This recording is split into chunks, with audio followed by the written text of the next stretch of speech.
Hi everyone, my name is Khadija Anderson and I graduated from Ithaca College in 2009.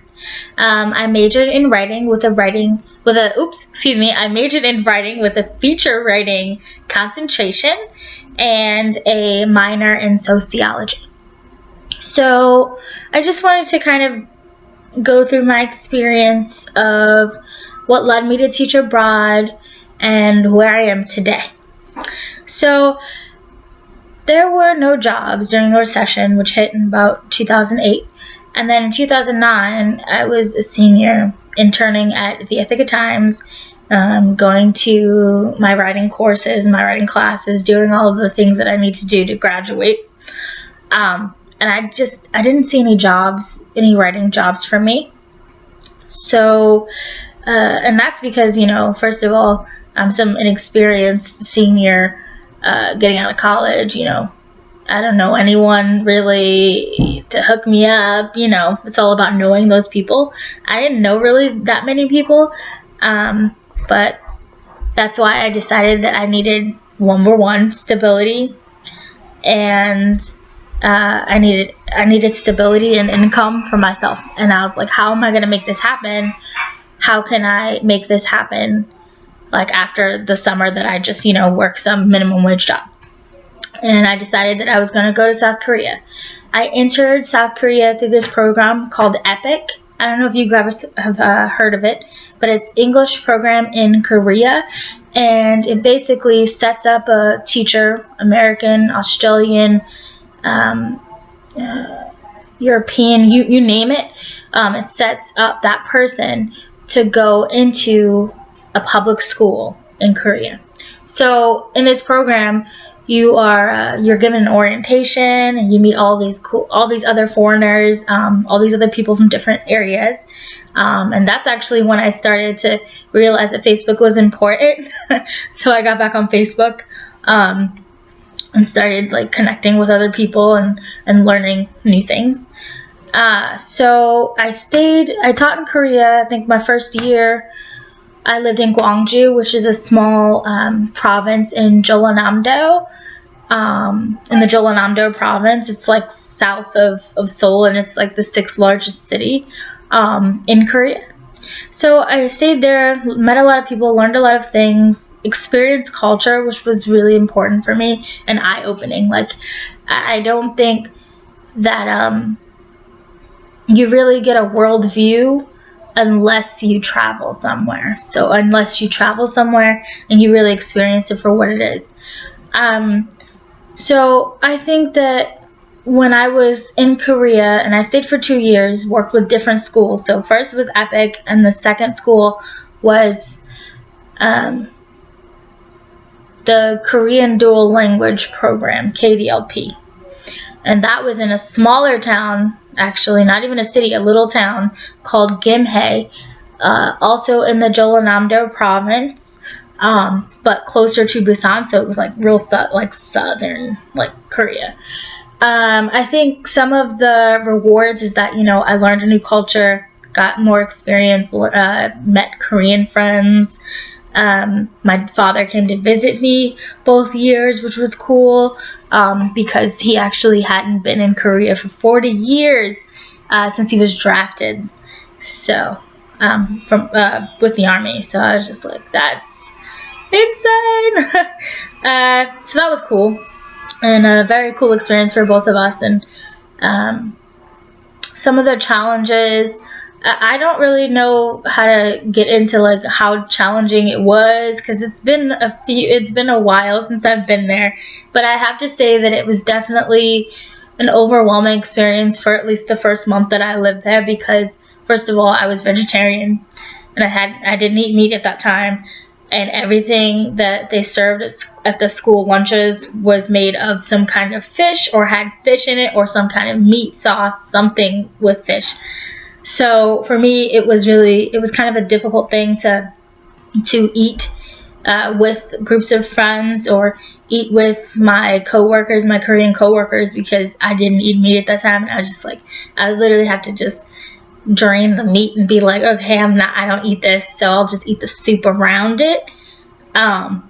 I guess that didn't make me very vegetarian, but that's what I did for about 4 months until I finally decided I wanted to have chicken again. So, I think that, yeah, the whole thing, it was overwhelming for at least a month or so, just getting my bearings, learning directions. I got a bike when I lived there, like learning how to get around, getting lost, asking for directions, not knowing where to go. Those things can be very challenging, but I don't think that any of it was too difficult that I couldn't get through it. So, I mean, I did stay 2 years, so that tells you something. So, after that, I guess, 2011, I came home because I missed it so much. I really missed just being home and just speaking to people and understanding what they were saying and them understanding me. So while I was home for about 9 months. I did 2 internships and was waitressing. So my first 2 internships, they were Hanley Wood and World and I online, and I gained some really cool experience because being away from home for 2 years, I'd been out of touch social media wise.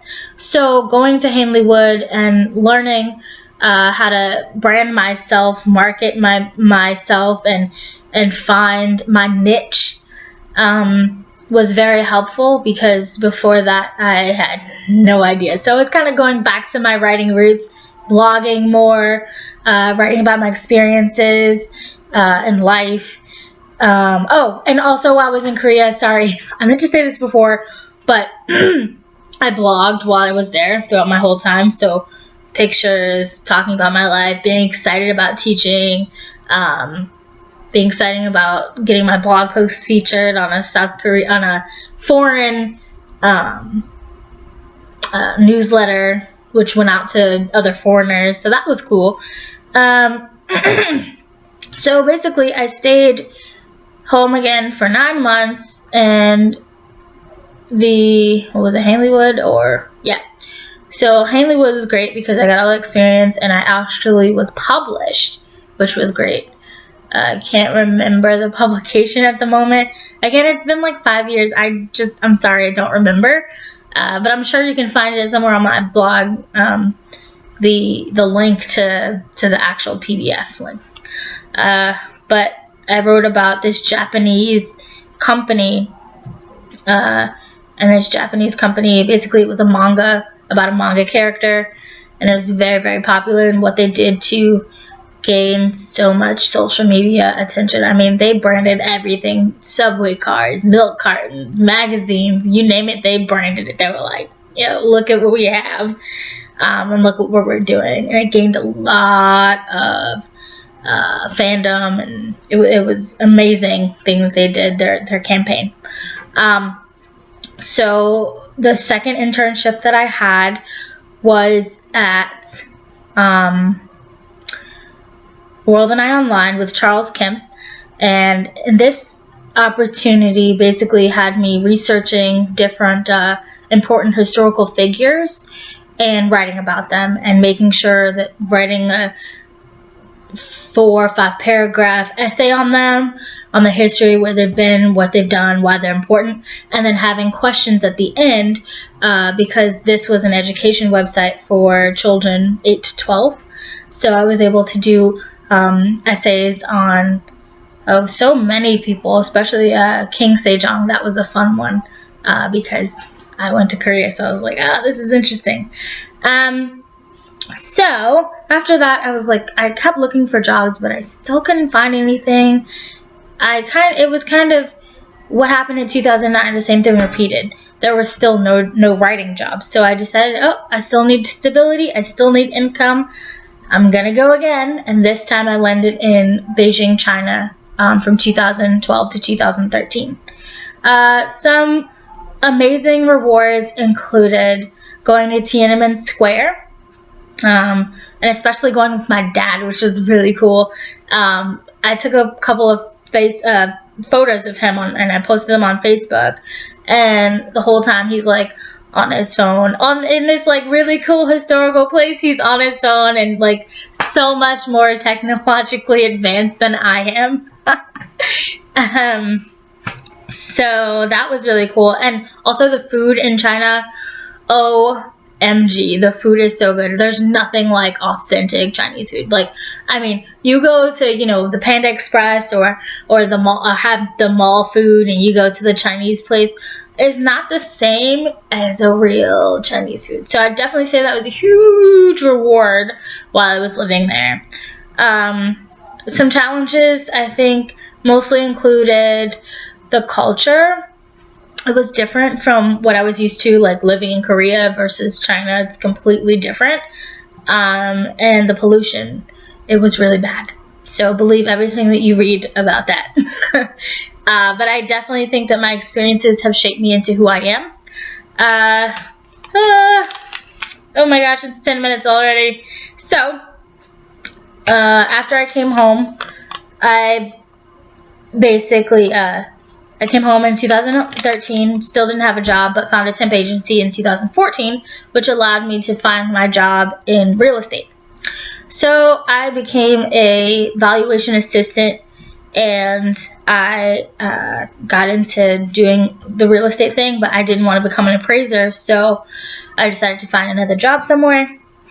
And now I'm actually assistant property manager at Scott Properties. And yeah, I'm a licensed real estate agent in DC. I'm also a public notary in DC as well. All of that happened within a span of 2 years after I graduated. So now,